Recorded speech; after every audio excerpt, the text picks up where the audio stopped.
m'appelle Aimé Adissier. Je suis hygiéniste volontaire pour la prise en charge Covid-19 sur le site de prise en charge S École Police. Je vais vous parler de la gestion des déchets biomédicaux produits dans ce site.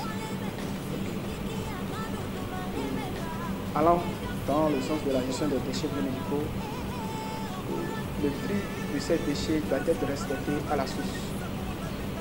Nous avons des différents contenants dans lesquels nous envoyons les déchets biomédicaux. Les poubelles rouges sont destinées pour les déchets biomédicaux anatomiques infectieux. Les poubelles jaunes sont destinées pour les déchets biomédicaux infectieux non anatomiques. Les boîtes de sécurité servent à collecter les aiguilles et les objets coupants tranchants.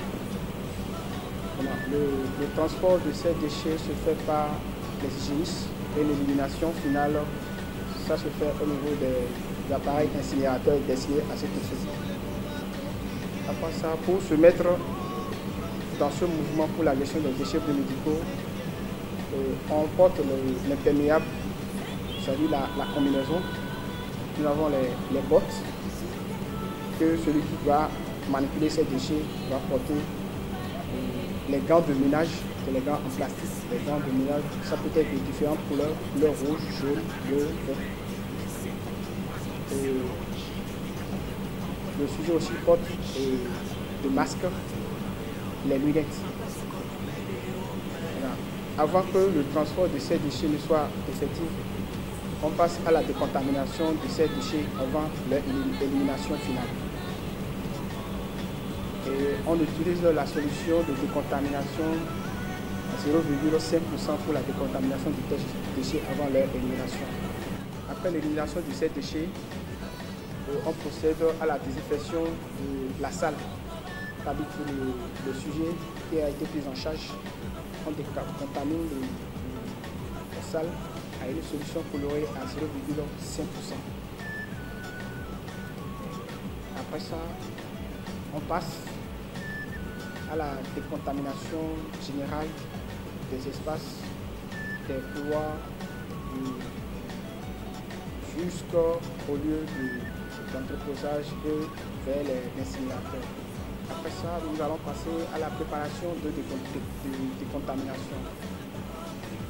Et la solution colorée qu'on utilise pour la décontamination des mains, c'est la solution colorée à 0,05%. Et la solution colorée qu'on utilise pour la décontamination des objets qui sont en contact avec les malades, la solution colorée à 0,5%. La solution colorée est utilisée à 2% pour la décontamination des cadavres des véhicules qui entrent en contact avec cette manipulation, cette envoyée. Alors, comment on obtient cette différente solution colorée à quelle concentration? Nous prenons 15 grammes de chlore, on ajoute 20 litres d'eau pour avoir la solution colorée à 0,05%.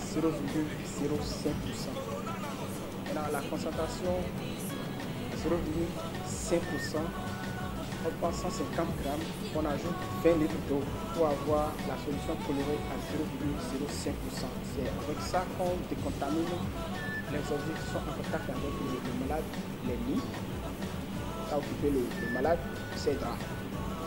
Maintenant, pour le nettoyage des toilettes, ça occupe le patient pendant son séjour, on utilise la solution 2%. C'est-à-dire, on prend 600 grammes, on ajoute 20 litres d'eau pour avoir une concentration 2%. Donc c'est avec ça qu'on nettoie les toilettes. Ça occuper le patient, le véhicule, le cadavre. Voilà un peu comment se présente la gestion des déchets biomédicaux.